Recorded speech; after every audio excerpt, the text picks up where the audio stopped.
से आगे है और अभी आज भारती ड्राइव कर रही है और हम जा रहे हैं यहाँ पे पास में जो बखला गांव है वहाँ पे गवर्नमेंट हॉस्पिटल है तो इंजेक्शन लेने के लिए। कौन सा इंजेक्शन? टीटी का। हाँ, जो सेकंड टीटी है ना। हाँ, दूसरा इंजेक्शन धनुष जिसको हम बोलते हैं और टाइटन पता है क्या नहीं टाइटेनियम ऐसा कुछ है। टिटेनियस। हाँ टिटेनियस, टाइटेनियम नहीं। वैक्सीन ही होता है तो वैक्सीन ये प्रेगनेंसी में होते ही है दो। बाकी जो भी हमें पता होगा जो हम यूज करते होंगे वो हम आप लोगों के साथ शेयर करेंगे। तो दूसरा उसमें एक ये होता है कि जब आप प्रेगनेंसी बेबी प्लान कर रहे हो तो उससे 2-3 महीने पहले अगर पॉसिबल है तो फोलिक एसिड स्टार्ट कर देना जरूरी है। आपके आसपास जो भी गवर्नमेंट सेंटर हो गए, जैसे हमारे यहाँ बखरला या छोटा हॉस्पिटल होता है गांव में, वहाँ से भी आपको फ्री में फोलिक एसिड की टेबलेट्स मिल जाती है। गवर्नमेंट की ओर से मिलता है ये सब। तो 400 फोलिक एसिड बहुत ज़रूरी है। बहुत सारी जो ट्यूब इफेक्ट होती है वो इससे नहीं होती है। तो और सिंपल प्रेगनेंसी को टेक इट इजी है। इतना कोई वो नहीं होता कि ये करना है वो करना है, बहुत ज़्यादा दवाई लेनी है। कीप इट सिंपल, एक्सरसाइज करते रहे और मन अपना मजबूत बना के रखें ताकि नॉर्मल डिलीवरी हो जाए। हम हमेशा ही अपने वीडियो में भी ये अपील रहती है हमारी कि नॉर्मल डिलीवरी हो, सिजेरियन ना हो, बहुत सारी दवाएं ना खाएं, बहुत ज़्यादा सोते ना रहे, खास करके थोड़े एक्टिव रहे ताकि बच्चे हेल्दी हो और हमारा पूरा देश, क्योंकि बच्चों पे पूरा डिपेंड है, भविष्य देश का वही होते। तो अगर वो हेल्दी होंगे तो आगे देश अपने आप आगे बढ़ेगा। फिजिकली और मेंटली दोनों हेल्दी रहना है। सिर्फ खाने पे करना है। सिर्फ खाने पे ध्यान नहीं देना है, मेंटली भी अपने आप को थोड़ा सा अच्छे से मेंटेन करना है। क्योंकि ऐसा बोला जाता है कि जैसा मम्मी ज़्यादा फील करती है वैसा बेबी भी उसके बिहेवियर के ऊपर इफेक्ट होता है। तो अच्छे भगवान के भजन सुने वगैरह। और मैं अभी वरियाली खा रहा हूँ क्योंकि तंबाकू वीक की है और धीरे धीरे बिल्कुल सब कुछ बंद हो जाएगा। और ये हमारे न्यू बेबी के लिए भी बहुत बड़ा गिफ्ट होगा क्योंकि जब वो आएगा बेबी तो उसको पता चलेगा कि मेरे पापा तंबाकू नहीं खाते। जैसे उनके टाइम पे भी छोड़ दिया था थोड़े टाइम के लिए, लेकिन फिर स्टार्ट हो गया वापस। लेकिन वहाँ पे कम खाता था, यूके में खाता था। वैसे तुमने गलत गियर डाला है। पहला मत जाओ क्योंकि बहुत स्लो जा रही हो तुम। रास्ता पे बहुत खराब इस तरफ जाओ और सीधा जाओ बस। तुम लीवर पे रखो, मुझे लग रहा है कि तुम रिवर्स लेके ना जाओ। नहीं अब तो नहीं जाऊंगी। तो अभी पहुंच जाएंगे। दूसरा टीटी का इंजेक्शन है। अब तो मुझे इतना डर नहीं लगता है इंजेक्शनों से क्योंकि अब तो प्रेगनेंसी में एक तो आते रहेंगे और अभी हमें हमसे ज्यादा बेबी का ख्याल रखना होता है। तो अच्छा खाना पीना भी हमारे यहाँ तो है ही सब कुछ। गाय का दूध, मक्खन, घी, खास करके गाय का दूध। जितनी भी लेडीज प्रेग्नेंट है गाय का घी खाते रहिए क्योंकि ये सबसे ज़्यादा आपको ज़रूरी है बच्चा डिलीवर करने में, सबसे ज़्यादा। और डॉक्टर भी मानते हैं और लास्ट 3 मंथ्स में ज़्यादा बोलते हैं। हाँ, घी खाना पहले से बहुत ज़्यादा नहीं, लेकिन लास्ट में तो ज़्यादा खाना चाहिए। तुम भी खाती रहो फिर ज़्यादा मोटे हो जाएंगे। मेरी पुरानी स्कूल यहाँ पे। तो अभी दूसरा जो टीटी का इंजेक्शन है वो मैं लेने वाली हूँ बहुत स्ट्रॉन्गली।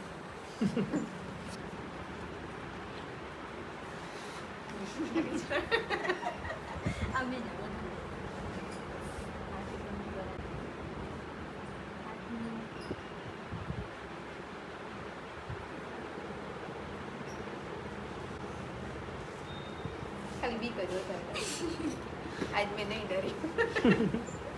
खाली भी कर दो देवा को गया। तो ये सारे जो रखे हुए यहाँ पे वो धनुष की रस्सी 1 और 2, बाकी सारे जो है नीचे वो भी बच्चों को मिलते हैं गवर्नमेंट की ओर से और वो सारे लेने चाहिए। बच्चों के लिए वैक्सीन ले ले अच्छे से तो फिर थोड़े टाइम में जैसे सर्दी, बुखार, वो बीमारियाँ नहीं होती, ऑलरेडी वैक्सीन लिया होता है।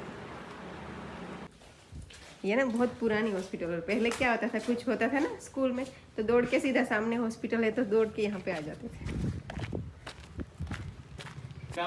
रामो आया अभी बाहु को देखो।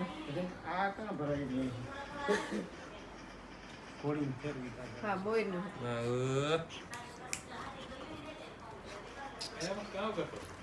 बैठा है।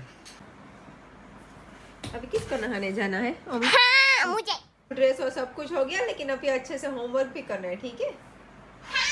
ओके। वो क्या है?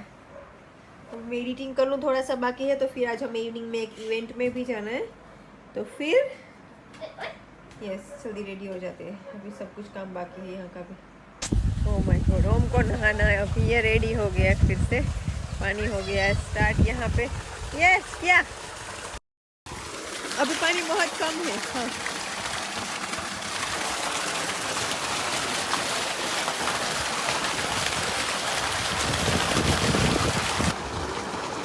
आ जाओ, वो वहाँ पे बैठ जाओ। वो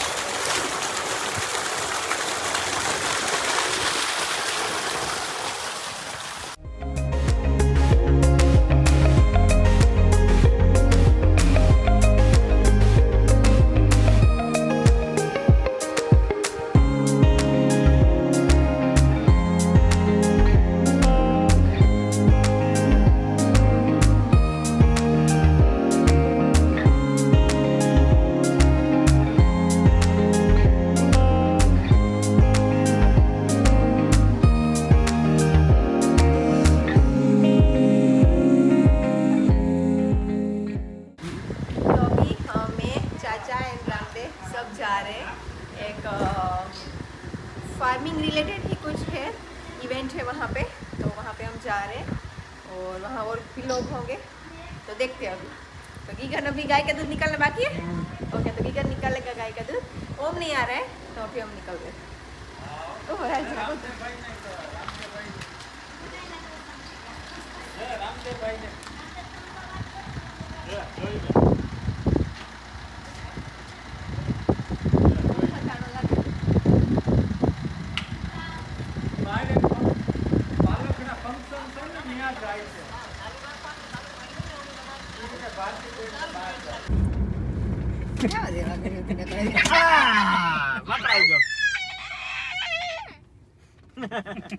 ये watching you. Bye Om. Bye. अच्छे लग रहे न्यू सैंडल्स, न्यू स्लीपर्स कैसे लग रहे? ओके मैं आया वो वोटिंग था क्योंकि फिर मैं ये टेस्ट कर सकता हूँ। ओके ठीक है, बाय बाय।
तो हम अभी आ गए हैं हमारा पास के गांव में, जिसका नाम है पालखेड़ा। ये द्वारका हाईवे पे है और यहाँ पे परेश भाई गोस्वामी जो यूट्यूब पे जिनके वीडियो भी आते हैं, तो उन्होंने बुलाया हमें स्वागत करने के लिए, और ताम्रपत्र से हमारा स्वागत करने वाले हैं। और ख़ास करके इनका जो प्रोग्राम होता है वो किसानों को साथ में लेके होता है, किसानों के हित के लिए बहुत कुछ करते हैं ये। तो अभी परेश भाई को मिलते हैं वहाँ जाके।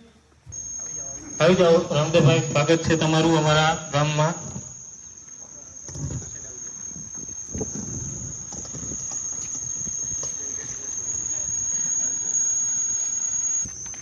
હું બંને દીકરીઓને વિનંતી કરીશ કે તેઓ આવેલા મહેમાનોનું તિલક કરી સ્વાગત કરશે।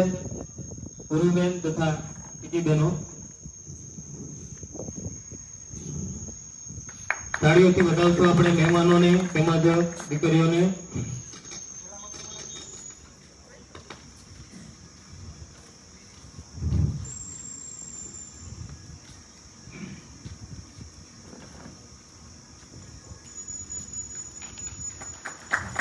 ખૂબ ખૂબ આભાર। સંજયભાઈ જોશી ગામના સરપંચશ્રીને વિનંતી કરીશ કે તેઓ આવેલા મહેમાન રામદેવભાઈનું સ્વાગત કરશે. સંજયભાઈ. ત્યારબાદ તાળીઓથી વધાવશું આપણે. ત્યારબાદ રાણીબેનને વિનંતી કે તેઓ આવેલા મહેમાન શ્રી ભારતીબેનનું સ્વાગત તેઓ કરશે. રાણીબેન.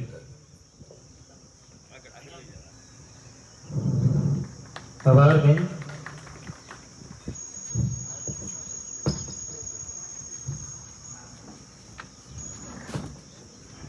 રામદેવભાઈ ખોટી, એના વિશે આપણે મોટા ભાગના લોકો જાણીએ જ છીએ કે તો વિદેશમાં વસતા ત્યારે પણ ત્યાં તેઓને સારી એવી નોકરી હતી, છતાં પણ તેઓ એ બધું ત્યાં ત્યાગ કરી અને પોતાના વતન પરત ફર્યા છે અને પ્રાકૃતિક ખેતી અને પશુપાલનને તેઓએ ખૂબ જ મહત્વ આપ્યું છે.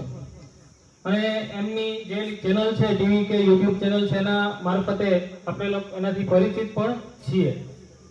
તો હું વિનંતી કરીશ મહેમાન શ્રી પરેશભાઈ ગોસ્વામીને કે તેઓ રામદેવભાઈનું સ્વાગત કરશે. પરેશભાઈ. પહેલા તો બે વાત એ જરૂરી છે, કેમ કે આજે રામદેવભાઈ એટલે ઉંમરની દ્રષ્ટિએ મારાથી કદાચ થોડા નાના હશે. મારા નાના ભાઈ છે અને મારા નાના બેન છે. એટલે ભારતીબેનને અને રામદેવભાઈને જે આજે મને એક અવસર મળ્યો છે કે મારે એમને સન્માનિત કરવાના છે. આ પહેલા તો એ વાત હું ચોક્કસપણે માનું છું કે હું ખેડૂતોને જે માહિતી આપું છું એમાં ખેડૂતોને જે કંઈ માહિતી મળતી હોય અને એને જે ખેડૂતો પ્રસન્ન થાય છે એની પ્રસન્નતાથી જે ઘણા બધા ખેડૂતો, હજારો અને લાખોની સંખ્યામાં ખેડૂતો જે મને આશીર્વાદ આપે છે, એ આશીર્વાદ આજે મારા સંપૂર્ણ પરિપૂર્ણ થયા છે કે જ્યારે મને આવા લોકોનું સન્માન કરવાનો મોકો મળ્યો છે. એટલે મારું સૌભાગ્ય ગણું છું આને. આજે જે હું સન્માન કરવાનું છું, હું મારા જીવનની એક મહત્વની ઘટના માનું છું. આ સાધારણ ઘટના નથી. આપણે અહીંયા જે ખેડૂત પરિવાર છે, આપણે બધા એક જ પરિવારના સભ્ય છે અને એક જ પરિવારના સભ્ય આપણે ભેગા મળી અને જેમનું સન્માન કરવાનું છે કે જે વિદેશની અંદર એક સારી લાઈફસ્ટાઈલ જીવતા હતા. રામદેવભાઈ પણ સારી પોસ્ટ ઉપર હતા. ભારતીબેન પોતે એર હોસ્ટેસ હતા અને આપ તમામ મિત્રો જાણો છો કે એર હોસ્ટેસ એટલે ફિલ્મના હિરોઈન કરતા પણ એની લાઈફસ્ટાઈલ ઊંચી હોય છે. એ કોઈ સાધારણ લાઈફસ્ટાઈલ નથી હોતી. આ બધું ત્યાગી અને જે આપણી ભારતીય સંસ્કૃતિ છે, ભારતીય પરંપરા છે, આ પરંપરાને આગળ ધપાવવા માટે પોતાના વતન પરત ફર્યા. હમણાં થોડા દિવસ પહેલા રામદેવભાઈના ઘરે હું એમના મહેમાન થઈને ગયો ત્યારે મને ત્યાં પણ ઘણું બધું જાણવા મળ્યું કે એ વિદેશથી પરત ફરવા પાછળ જેના કારણો હતા, ઘણી ધાર્મિક બાબતો હતી, પારિવારિક બાબત હતી કે આપણે મમ્મી પપ્પા, પરિવાર, સગા સંબંધીઓ, આડોશ પાડોશી, ગામના લોકો બધા સાથે રહી શકીએ, એક મોટો પરિવાર હોય ને પરિવારમાં રહેવાની જે ભાવના હતી. ભારતની અંદર જે આપણી સંસ્કૃતિ છે, જેમાં ખેતી હોય, પશુપાલન હોય, આ તમામ વસ્તુ પ્રત્યેની જે એની લાગણી છે, આ લાગણીથી ખેંચાઈ અને અહીંથી હજારો કિલોમીટરથી દૂર જે એનું ઊંચું જીવન હતું એ સંપૂર્ણ જીવન ત્યાગ કરી અને ભારતીય સંસ્કૃતિને અપનાવી છે. ત્યારે હું એક સાધુના દીકરા તરીકે એટલું કરી શકું કે આવા લોકો છે કે જે હરેક ખેડૂત પરિવાર માટે ક્યાંય ને ક્યાંય પ્રેરણારૂપ છે. એટલે એમનું સન્માન છે એ કોઈ સાધારણ રીતે નહીં, પણ રાજા મહારાજા વખતની અંદર આપને ખબર છે કોઈ વ્યક્તિ વિશેષનું જ્યારે સન્માન થતું હોય ત્યારે સોનાના પત્ર ઉપર કે તામ્ર પત્ર ઉપર લખીને શુભેચ્છાઓ આપવામાં આવે. એવી જ રીતે આપણે મારા નાના ભાઈ રામદેવભાઈ અને નાના બેન ભારતીબેનનું સન્માન આપણે તામ્રપત્રમાં શુભેચ્છા લખેલી લઈને આવેલો છું. તામ્રપત્રથી મારા આજે સન્માન કરવાનું છે. આ મારું સૌથી મોટું સૌભાગ્ય મારા જીવનનું ગણું છું. એટલે હવે આપણે સન્માન તરફ આગળ વધી રહ્યા છીએ. તાળીઓથી વધાવશું આપણે.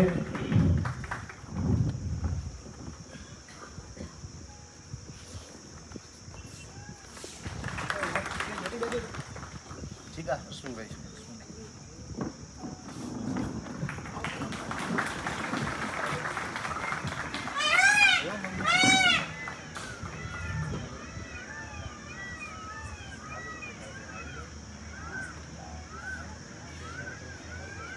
અમારું સન્માન સ્વીકાર્યું બદલ તમારો આભાર. Thank you.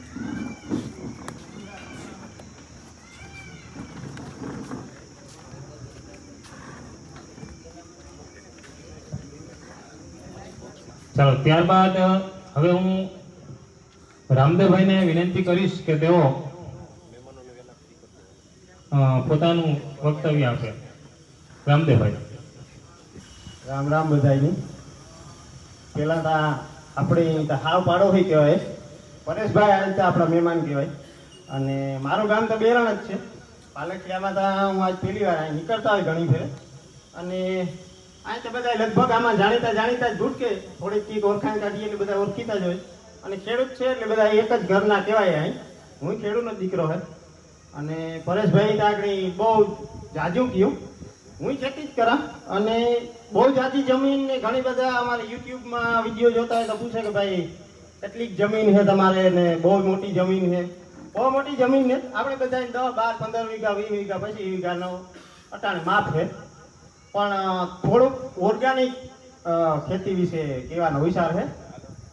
ખેડૂત છે હું કરા ઓર્ગેનિક એટલે કે હગીએ ને તો પછી આ બહુ મોટા અમુક સાહેબોને કહેતા કે ઓર્ગેનિક કરો.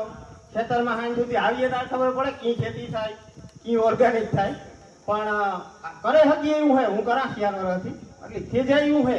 આપણે બધા થોડુંક કઠોર થઈ જાય ને, એકાદું વર્ષ નુકસાન આવે એ ભોગવી લઈએ. ને બહુ નુકસાન ન આવે, થોડુંક નુકસાન આવે પણ એ ભોગવી લઈએ તો કામ હોય કે આપણી જે આવતી પેઢીની આપણી જમીન મૂકીને જાય ને વાહ એ વાયરા જેવી રીહે. કારણ કે અટાણે જે દવાઓ ને આ ખડ મારવાની દવા આવે ગઈ ને ઓલું મારવાની દવા આવે ગઈ, આ મારવાની દવા આવે ગઈ, એનાથી ખડ જો મળતું હોય ને તો એ ખડ પાછું થવું જ ન જોઈએ.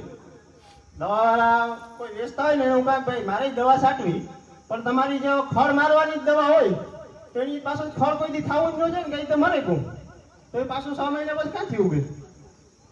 એટલે એ મારું ટૂંકમાં કહેવાનું કામ છે કે એ ટાઈમ પૂરતું એ ખડને ઉગવા નથી દેતું, એ જમીનને સોટાડી દે. એવી જમીનની એટલી દવા જો સોટાડે નુકસાન કરે શકતી હોય તો એ આપણા મોલને કે પછી આગળ જમીનને કેટલું નુકસાન કરતી હોય. એટલે ઓર્ગેનિક ખેતી તરફ બધાય જાય ભેગા. અને એક એમાં બીજો પ્રશ્ન એ આવે કે ભાઈ ઓર્ગેનિક ખેતી કરીએ તો ભાવ નથી મળતો. પણ હિસાબ કરીએ ને તો દવાઓનો બધો ખર્ચ કાઢતા જે પ્રોડક્શન મળે ને એ તમે દવા છાંટો જે મળે ને એ બે હારવાય જ જાય.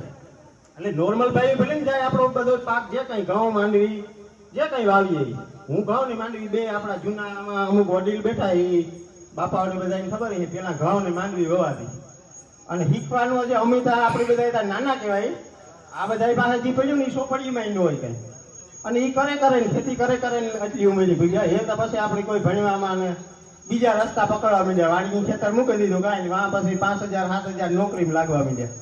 અને હજી આગળ આપણી બરજાની લાગવું જ પડશે. જો આઈની દવાઓ સાચા રાખ્યું ને તો ઢોર મુકાઈ ગયા. ઢોર રાખતા ને તેવું કોઈ ગાયું ભીનું પહેલાના સમયમાં રાખતા હતા, અટાણે હજી રાખીએ એવું નથી. પણ એની પાછું એ દવાનું ખવડાવીએ એટલે એ વધારે માંદા થાય. ડોક્ટરોનું પ્રમાણ વધ્યું, આપણા બીમારી આવી ઢોરમાં એટલી જ આવી. પશુ ડોક્ટર જો તમે સર્વે કર્યો હોય તો અટાણે 15 વર્ષ પહેલા જે એરિયામાં 1 કે 2 પશુ ડોક્ટર હતા આજ તમારે બધા પાસે 5 પશુ ડોક્ટર નંબર પડ્યા છે. એટલા બીમાર થાય એની જરૂર પડે ને આપણે દવા છાંટીએ જરૂર પડે. મારે પાસે છે 5-7 પશુ ડોક્ટર નંબર મારે પાસે છે. એટલે પરેશભાઈ ઘણી વાર એના વિડીયોમાં પરેશભાઈ બહુ મહેનત કરે આપણા ખેડૂત માટે બધા માટે. તો આપણે થોડોક સાથ સહકાર આપીએ આપણા હિત માટે. આમાં કોઈ હું કંઈ ઈ પ્રમોશન કરવા કે ઈ કરવા આવ્યો ને અને તમે ઓર્ગેનિક કર્યો તો એમાં મને કંઈ જળવાનું ને હું તો મારું કરા ને પણ આપણે બધાય થોડુંક કરીએ તો બે હાથ જોડે વિનંતી છે. કંઈ આ બહુ ભાષણ દેવા વાળો કે એવડો કોઈ મોટો માણસ ને હું તમારા જેવો જ ખેડૂત છે. એટલે થોડાક જે સમજે એ અત્યારે આપણામાં એજ્યુકેશન આ જનરેશનમાં બધામાં ભણતર આવે ગઈ એટલે થોડુંક વાંચે જાણે અને એના બાબત કોઈ વધારે માહિતી પરેશભાઈ તો કાયમી આપે જ છે. એક પરેશભાઈ બહુ મોટું કામ આપણા બધા માટે કરે. એનો એટલો બધું કામ કરતા કે દર અઠવાડિયે લાઈવ થાય. હમણાં થોડાક દી પહેલા મારી વાડી આવ્યા હતા. એને પહેલા 3 વર્ષ અમે જુનાગઢમાં ભેગા થયા હતા પરેશભાઈ. અને ન્યાય પરેશભાઈ ઘણી માહિતી આપી. અને પરેશભાઈ પાસેથી જાણવામાં ખાસ તો એક મેળને લગતું હોય તાર આપણે ઘણું જાણવા મળે. મારા કાકા છે આવી ગયો તારી અને એ પરેશભાઈના બહુ મોટા ફેન છે. એટલે જો આજ ભેગા આવ્યા. પરેશભાઈ એની વાડીએ ગયા હતા, એક દી પગલા કરેલા. સાધુના દીકરા છે પરેશભાઈ, એટલે આપણા દેવ કહેવાય. અને આમાં તમારું આ ગામ બ્રાહ્મણનું છે, એટલે બ્રાહ્મણ અમારા દેવ જ કહેવાય. એટલે આભાર એના માટે, તમે આ સન્માન કર્યું એના માટે. આપણા ઘરમાં આપણું સન્માન થાય ત્યારે વધારે મજા આવે. એટલે આભાર. બસ એટલું હું આવડે બહુ જાજી મળી એમાં. ખેતી તો હું જે શીખા જ કાયમ શીખવાની જ વાત છે. એટલે કરતું રહેવું, હાવ નથી મૂકી દેવી. આભાર. ખૂબ ખૂબ આભાર રામદેવભાઈ. એમણે પોતાના અનુભવો અને પોતાની જે કંઈ વાતો કરી આપણી સમક્ષ. ત્યારબાદ વચ્ચે અમારે એક સ્વાગત બાકી છે, એવા રામભાઈનું સ્વાગત કરશે અમારા ગામના આગેવાન શ્રી યુવાન શ્રી કરશનભાઈ. આવી જાઓ કરશનભાઈ, ફૂલ હાથથી સ્વાગત કરશે રામભાઈ. ત્યારબાદ સાથે બીજા પધારેલા એક મહેમાન, તેમનું સ્વાગત કરશે હરેશભાઈ જોશી. આપણે તાળીઓથી વધાવશું. આભાર. હવે હું બેન શ્રી ભારતીબેનને વિનંતી કરું કે તેઓ પોતે 2 શબ્દો કહેશે. ભારતીબેન. સીતારામ બધાને. બોલવામાં તો લગભગ બધું પરેશભાઈ છે, રામદેવ કીધું એ બીજું કઈ તો આપણે બધા ખેડૂત જ છે ને હું તો એક દીકરી કહેવા તમારા બધાની. એટલે કઈ કહેવાનું તો બીજું ને, ઓર્ગેનિક કરવું અને ગાયું ભીનું રાખીએ. પછી કે ડેરી ફાર્મિંગ આપણી કે ને ખેતી બે એકબીજાના જોડાઈ ગયેલ જ છે કે આપણે જે ખેતી કરીએ એમાંથી બધું ગાયું માટે મળે ને પછી ગાયુંની આપણી જે ખાતર છે આપણી ખેતરમાં વાપરીએ તો એટલું જ થાય. ને અટાણે બહુ નાની ઉંમરમાં બહુ જાજી જાતની બીમારીઓ, એટલી જાતના કેન્સર બહુ બીજું આવે. તો મણી પ્રાઉડ થાય ને આપણે બધા ઓર્ગેનિક કરીએ તો આપણી એક ઈ ખુશી થાય કે આપણે આપણા છોકરાઓની જે પણ ખવડાવીએ એ કોઈ દવા વગરનું છે, કોઈ પણ જાતની એમાં કેમિકલ ને, તો કોઈની રોગ આગળ જતા હોય એને ઓછાવે બધાની. ને બધા ગાયું રાખે, ભીહું રાખે કે ગાયુંનું અમે વધારે ગાયું જ રાખીએ. પેલા જાજુ ભીહું હતું પણ એમ ગાયું રાખીએ. તો આપણી અમારા ઓમની પણ જો હું મારા હાથેથી દોવેન ગાયની દોવેન એની દૂધ ઘી શાક બધું ઘરનું હોય તો એનો જે વિકાસ થાય, મગજનો વિકાસ, શારીરિક વિકાસ એ બહુ અલગ રીતના થાય. તો બસ એટલું જ. બધા ખેતી કરે અને જે પણ ખેતી કરતા હોય ઘરના તો એને હારા સપોર્ટ કરે અને મા બાપનું ધ્યાન રાખે. આભાર.